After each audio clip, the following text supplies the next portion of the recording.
Hello, everyone. How are you? Hope you're doing well. Welcome to this live webinar on behalf of the TEFL org. My name is Carl. I'm going to be your host this afternoon or this morning or this evening, wherever you are in the world. I hope you're doing well. Please do let us know where you are in the world. I'm here in Northern Ireland, where I work as a TEFL teacher. I work as a teacher trainer.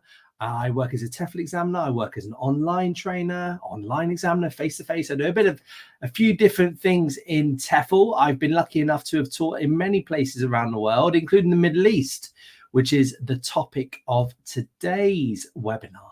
So this is a live webinar. It's currently Wednesday, the 21st of August here in Belfast in Northern Ireland. So it's a live webinar. Any questions you have at all, please do put them in the chat and I will get to them as soon as I can. Generally answer the questions in the order they come. So the earlier you get your question in, the more likely it is that I will be able to answer it. Hello, the hellos are coming in now. I'll catch up with you all in a minute. Thank you. Right, so let me get this PowerPoint up on the screen here about TEFL in the Middle East. Now, the first thing to say is it's a little bit difficult to sort of define what the Middle East is. And I put that into Google and got quite a few different sort of definitions as to what the Middle East is and the countries that are involved. So I'm going to talk sort of in a wider range. And you might find that some of the countries you think, oh, I didn't know they were in the Middle East. Or some you think, well, what about this one? Isn't this in the Middle East? Please do put that in chat and I will get on to any questions you have about that. Right. Okay. So first of all, what countries can you teach in? Now, all countries in the region have some sort of EFL industry. Now, when I say some sort, that means there will be people learning English in pretty much all of the countries that are sort of seen as being in the Middle East. You know, if you put into Google Middle East, they come up, those countries will have some sort of EFL industry. Now, some of them, the richer countries, they advertise for people. You know, they are offering quite a few jobs. You see lots of different companies doing it. The poorer countries, there will be jobs there, but you might not see them advertised so much, or, you know, the jobs might be seen as being quite lowly paid. So there is quite a big range in the region, but pretty much everywhere will have some sort of EFL industry. There will be language schools there, private language schools, or universities where people are learning English. But these are probably the most popular ones and the ones we get asked the most about in here at the TEFL org. Now, obviously, the UAE is Dubai is the one that people come to mind most of all, and we get lots of people asking about teaching in Dubai. But there's also, you know, around that region, you've also got Bahrain, you've obviously got Saudi Arabia, Oman, Qatar. And then probably if you sort of widen it out a bit, you go to Turkey. Geographically, you widen it out. There's quite a few jobs in Turkey. Now, the problem with Turkey is the economy does fluctuate up and down quite a lot. And in the boom periods, when Turkey's got quite a lot of money going on, there's quite a few jobs. But in sort of the lower, when the economy's not doing so well, that tends to be there's not as many jobs advertised. There's still companies there, but they don't seem to advertise the jobs. So these are probably the main ones that you've heard of, and maybe the ones that you're thinking of. If you are thinking of teaching the Middle East, please do put that in the chat and let people know exactly where you're thinking of going, and I might be able to give you some advice. Right. What do you need to go and TEFL in the Middle East? So the key thing is a TEFL certificate. Now, what companies generally look for, schools and companies look for, is a 120-hour TEFL certificate, such as the ones that we offer here at the TEFL org. You can do this online. You study it online. 120 hours, you get your certificate at the end. Great, you can apply. But the thing with the Middle East is you generally do need a degree to go there. It's a big part of the Arabic world, which is, you know, what a lot of the countries are in Arabic or are in the Arabian Peninsula and this kind of thing, is education is seen as a great thing. And the longer you go in education, the better. So, you know, you'll meet lots of people that have an undergraduate degree, 3-4 year undergraduate degree. Maybe they've studied in lots of places around the world. You'll also meet people with masters. And it's seen that generally you need to have a degree to go there. Now, each country has different visa regulations. So some of them you need a degree to get the visa, some you don't, but you might find the jobs advertised want a degree. basically have a look yourself at the countries you want to go to. You might see jobs advertised where you don't need a degree. Go for them if you think you're eligible for them and you think that that will work for you. But it is a region where generally you do need a degree. You will need some sort of clean police record check. That's quite common in these countries. And obviously you will need to have an application and an interview. Now, I've done webinars where I talk about applications and I've talked about interviews. The best way to do this, have a look at these specific webinars I've done where I talk about those. Now, you will also need to have a high level of English. Now, some of the countries you will see advertised as native speaker teachers needed. And what they might actually be saying there is they want a high level of English. They want a native level of English. Now, some, they have limits on where they hand out visas to in terms of the passport that the teacher is holding. So you might have a high level of English, but because you've got a passport from a country that's not listed on that, then you might not get the job, even though your English is great. So don't think it's because you're a non-native speaker. Could just be the passport you're holding, but also they would maybe expect you to prove your level of English through something like a Trinity English test, an IELTS test, a Cambridge test, something like that, if English isn't your first language. So you might have to go and take an IELTS test or equivalent to show that you've got IELTS 8, IELTS 9 in order to be a teacher. Now, you also need to have an open mind. Now, what do I mean by that? Now, these countries can have quite strict rules on certain things that may or might not be different from your own country. I've seen some things that are very different from where I'm from in the UK. And, you know, I quite enjoy going to countries where things are different. But you might find that that's not for you. You know, there are certain regions where there's not as much sexual equality between men and women, that kind of thing. Are you okay with that? Are you not okay with that? It's kind of up to you. Good to do research into it and find out. Now, the Middle East, a lot of teaching in EFL and a lot of the whole region as a whole revolves around money, money, money. And the money that you get from one country to another does vary a lot in this region. So, you know, you will find in Saudi Arabia that you earn quite good money, whereas if you go to somewhere like Jordan, you might earn less money. So it does vary a lot. And oil, generally the oil producing countries pay more. Now, most of these countries have oil wells where they make a bit of money from, but the big oil producing countries tend to pay more. If they've got big oil, they've got big wages. Definitely. So that's if money is one of your motivating factors, then that's worth thinking about. Okay, that sort of goes around the world. You know, Asia that has oil producing, and you know they can pay a bit more. All right, so you know it does sort of mean the same around the world. Okay, the oil producing countries pay more, but they have a higher cost of living, especially in places such as Dubai and Abu Dhabi.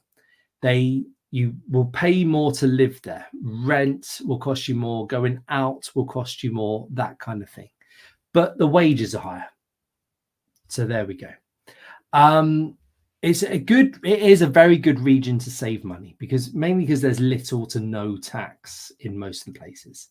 So yes, you might think it's quite expensive to go and live in Dubai, but if you're not paying much tax at all on your wages, then you could take quite a lot of it home. So I should say thank you for the questions, David, Misadventure. I'm going to get to your questions. Hi, Estelle. Hi, Rick. Please do say hello in the chat. Let us know you're around. I will get to you in a minute after I finish this webinar. After I finish this PowerPoint. Right. Do your cost of living research. It is important to any destination, but I think it's quite important to the Middle East.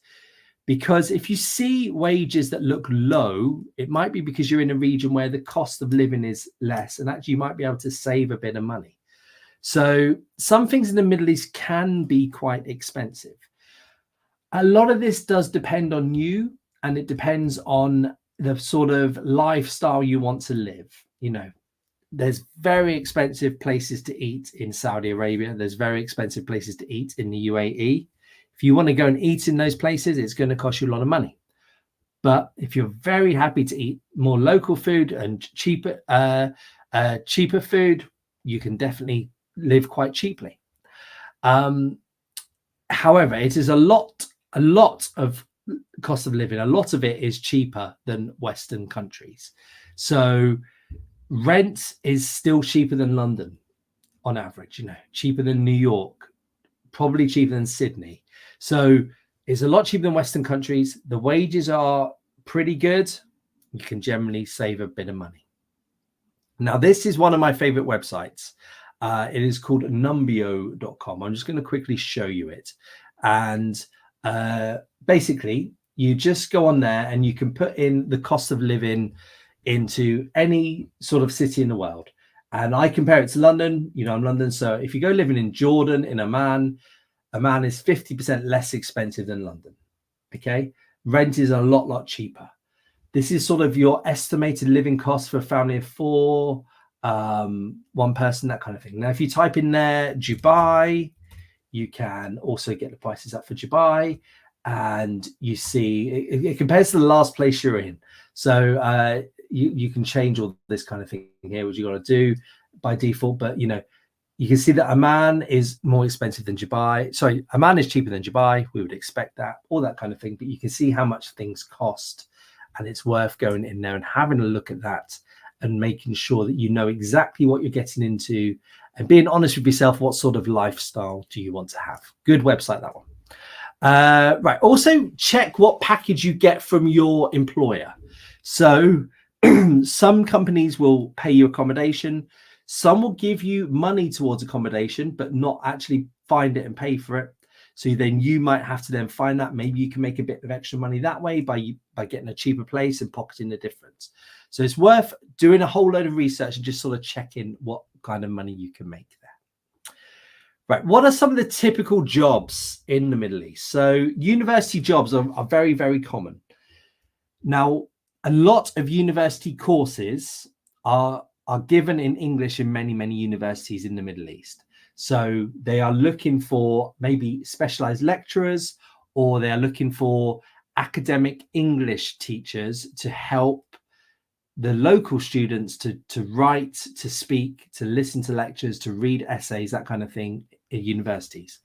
Lots of jobs in that. However, they can be quite hard to get, especially the very well paid ones. And some are looking for master's degrees.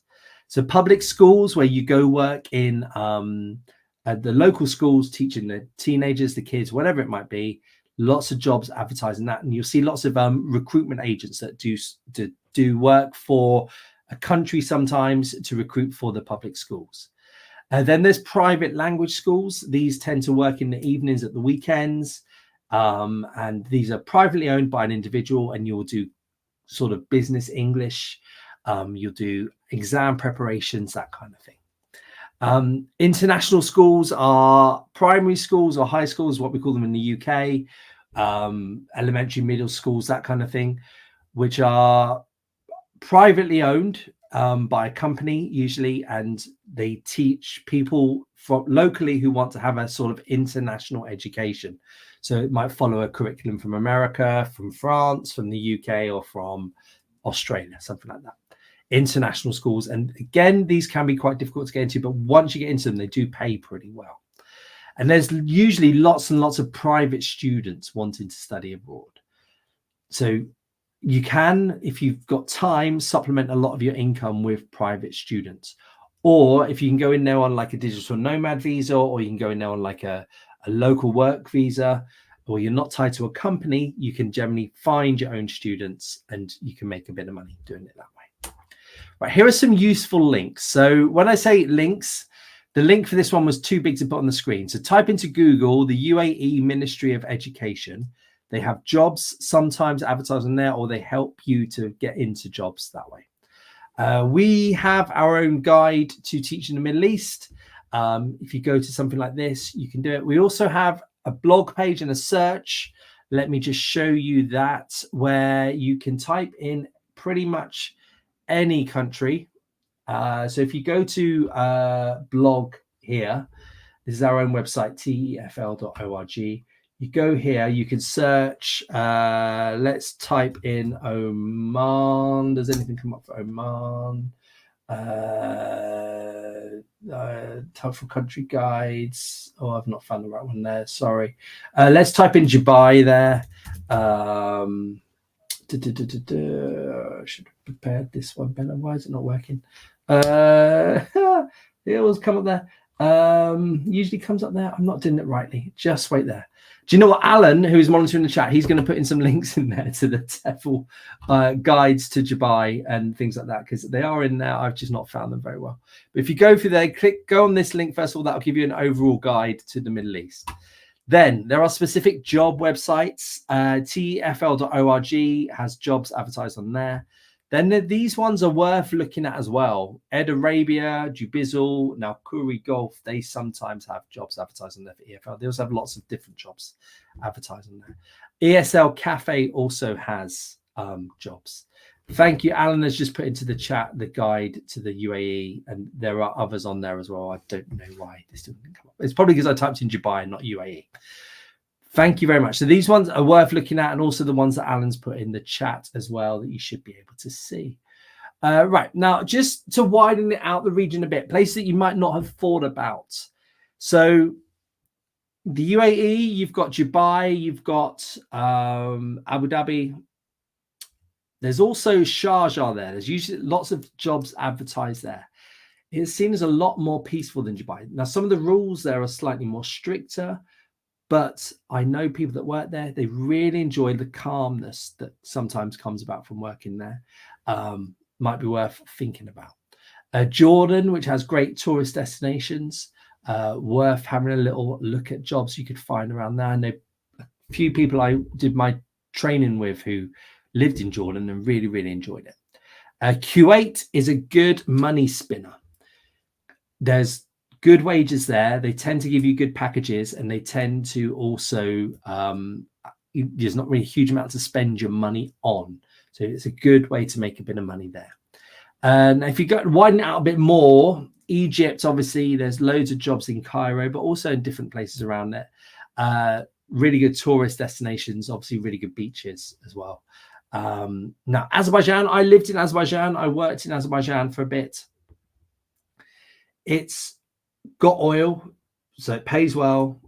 It's quite an open and up and coming country. You know, they're spending a lot. They're trying to attract a lot of tourists. So it might be worth thinking about that. One of the countries worth looking at. And then you're sort of moving a bit too far north, maybe away from the Middle East, but because it's next to Azerbaijan, I did put this in there. Georgia is also there. Now, Georgia, some people say it's in Europe, some people say it's in Asia, whatever. But I spent a good amount of time in Tbilisi, and I absolutely loved it. It's a great city, beautiful scenery, really good nightlife, that kind of thing. So it's worth thinking about some of these as well, doing your own research on them. Right, I'm sorry those links didn't work that I did before. My apologies. Let me get to some of your questions, though. Please, if you found that interesting or you didn't find it interesting, please do drop any questions or comments into the live chat. Hi, David. Is it worth applying for jobs in the Middle East, even if they request teaching experience, which you don't have? I always say the answer to this is yes. Now, if I was to run a school and I was to advertise for people, I would pretty much always want to have people with a couple of years experience. So I would put in my advert, experienced teachers needed. Now, if I was applying for jobs, that pretty much all schools tend to put it as a default. That's what I'm trying to say, David, even if they don't really expect everyone to have loads of experience. Now, if I was applying for jobs and I'd see them with experienced teachers only needed, what have you got to lose by applying? First of all, you know, don't take it personally if they don't take you on. They've never met you. You know, don't worry about it. It might be that they've had 10, 15 people apply for the job who are really experienced. And then if you're unexperienced, it can be tricky. But you might find that only 2 or 3 people apply. If only 2 or 3 people apply for that job and you do a very nice interview and the other 2 do a bad interview, you know, you're in, basically. So I always say go for it. but then also don't take it personally if you are rejected for it. Okay, I always say go for it. And that's not just for the Middle East. I would say that's for everywhere. Misadventurer, I do like your name. Does a degree have to be in education or English? Not at all. So I have taught with people who have had degrees in science, who've had degrees in history, geography, economics, business, that kind of thing. Your degree does not have to be in education. It does not have to be in English. Some universities, for example, quite like people to have some sort of business related degree. That tends to work quite well. They some kind of like degrees in philosophy, because that sort of makes you a big thinker, that kind of thing. So not at all. Your degree does not have to be in education or in English at all. I did my degree in linguistics because I wanted to be an EFL teacher, and as soon as I thought, okay, I'm going to go work with lots of people who have their degrees in linguistics. When I arrived in my first few jobs, I realized that actually I was one of the only ones with degrees in linguistics. Most people didn't have degrees in that field at all. They had degrees in things that they liked more. Okay, so not at all. What's your degree in misadventure? Put it in the chat. David, hi. Right, hi again. In Saudi, you like to provide the combination of Western compound. Right, so this is an interesting one. Right, the short answer is maybe. Now, it tends to be the jobs that are advertised that will do this, they put that in the job description. They like to show that they do. Now, and obviously there are pros to working in Western compounds, for sure. You can Google what the Western compounds are like. They tend to, you're around other Westerners, blah blah blah. You tend to be able to have a lot more parties, that kind of thing. However, I do know people that have worked in these Western type compounds and they find them quite isolated in terms of meeting other people. They tend to find that, a lot of the people are just there for the money and not really there for the cultural experience, that kind of thing. And I know EFL teachers that haven't been placed in Western compounds, that have been sort of given a local flat where the local people live, or a local house, who've absolutely loved it, made friends, been invited into the community, that kind of thing. So there are pros and cons. And I would say maybe, but not always. In fact, I think probably as we've gone on, there's less and less jobs advertised that have accommodation in Western compounds. But there are still ones out there. David, hi. You've seen positions mentioning health checks. What would they normally require? So they tend to require things like HIV, AIDS tests. They sometimes do checks like TB. You do like a chest X-ray, that kind of thing. They also, some do drugs testing to check if you've got any drugs in your system. I've never actually been tested for that, but I've heard of that. They would also maybe do checks that you've got the correct vaccinations to go over, whatever the vaccinations are to go into that country. So it's nothing that radical. They don't check. I'm a big fella. I've never been turned down because of my weight. They've none of that's ever checked. But I have had HIV AIDS tests. I have had TB tests, all that kind of thing. Yeah. Rick, what kind of recreation activities are available? So more than you would think. So, I have, played football in football teams. I've joined gyms, gone swimming, that kind of thing in the Middle East. I lived in Iraq for a bit. No problem at all. There's that kind of thing. Now, you tend to, outside the UAE, but there are in some, I've been in pubs in Iraq. I've been in pubs in Azerbaijan. I've been in nightclubs in Azerbaijan. So there are, if you're into like that sort of social scene that might involve a few beers, that kind of thing, there are those available in pretty much all of these countries. Saudi Arabia is, Western compounds aside, is difficult, but there are. Now, a lot of these countries are opening up massively to tourism. And because of that, what comes with that? Tourists, they want to do recreation activities. So there are quite a lot of recreation activities available. There's lots of fun to be had in the Middle East. Yeah. What sort of things would you be looking for, Rick? Put it in the chat. Karen, hi, and sort of links with the next question with Rick. So you got your certificate in 2015, but you've not gone abroad to teach. Should I get a refresher course? Also, I wonder if you're too old at 66. Karen, have you taught since 2015? In your own country, have you taught? Because if you've got teaching experience, that's great. I'm sure that'll really help you. However, if you've not done any sort of teaching at all since 2015, I would think, yes, maybe a refresher course is good. You could spend, I don't know where you are in the world, you could come to one of our practical weekend courses that we offer. We also offer those online if you can't get to one, where you get to spend a weekend with someone like me, asking them TEFL questions. You do a bit of practice teaching yourself. We go through the fundamentals, all that kind of thing, and you go from there. Now, too old. Now, every country in the world, and this goes with Rick's next question as well, has upper age limits to who can get a work visa. And they do that for a few reasons. The main reason is older people tend to get sicker than younger people, and they don't want to have older people there who maybe don't have insurance, who's going to cost a lot of money, that kind of thing. So that tends to be the upper age limit there. They also, some countries have mandatory retirement ages, and you can't, that's for their local people, and you can't go in there if you're above that age.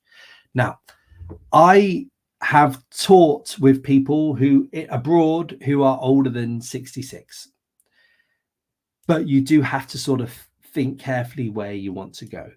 A bit of research will help, looking into sort of the country guides, that kind of thing. I worked in Iraq with somebody in their 70s, and there are jobs available in Iraq. I haven't listed it on the PowerPoint because it's not one of the most common, but there are jobs available in Iraq. And I know you can work there in your 70s. I had an absolute ball living in Iraq. Misadventure, your degree is in international tourism management under business administration. Yeah, I think they would, people love that. Especially people that are learning English to go into the tourist industry. You could definitely teach business English there. You could get involved in maybe universities. Yeah, that kind of thing, really, really, really, really good there. Rick, outdoor activities such as hiking. Yeah, so there's loads of, I met a guy who worked in Saudi Arabia who actually went there for the hiking. Yeah, honestly, this is a true story. He absolutely loved it. He did like these big long distance walks. He said it was one of the best places in the world to go for hiking. I don't know much about hiking. Outdoor activities, yeah, for sure. They're wherever you go, they're sort of going into beaches, going into mountains, that kind of thing. Yeah, definitely. Lots of sports goes on there as well. For sure, you will find stuff there. Thank you, everybody. I think I can't see any more questions. If you did put in a question today, thank you very much for sending it through. Look, I think the first thing to think about the Middle East is that people get a little bit worried about going there. And actually, it's, a very safe destination. Now, I say that at the moment, obviously, Israel, around that Israel-Palestine, there's a lot going on, Lebanon. But in here in 2024, but the region is big. The region is quite safe generally. Apart from that, the crime levels are really, really low in these countries. People look after you. You make lots of friends there. It tends to be really good, fun, enjoyable, nice place to live. Whilst you can earn a tiny bit of cash or even a big bit of cash on the side. So if you are thinking about going to the Middle East, please do research into it more. Send us a question here at the TEFL org. Go on our website, tefl.org. Contact us on there. We also have a TEFL group on there where people answer questions. I monitor that as well. If you go on Facebook and you type in TEFL org, you will find a group. It's different from our page, and there you can ask questions in there that are monitored. Go for it. If you still have the chance, go for it. It's a really interesting place to go. I do think that everybody should sort of go there and live there, especially if you're on a TEFL, if you've got a TEFL contract, as much as you can. Thank you, everybody. Please do let us know if you enjoyed the webinar. Please do put that in the chat. And have a good day. Have a good morning. Have a good evening, wherever you are in the world.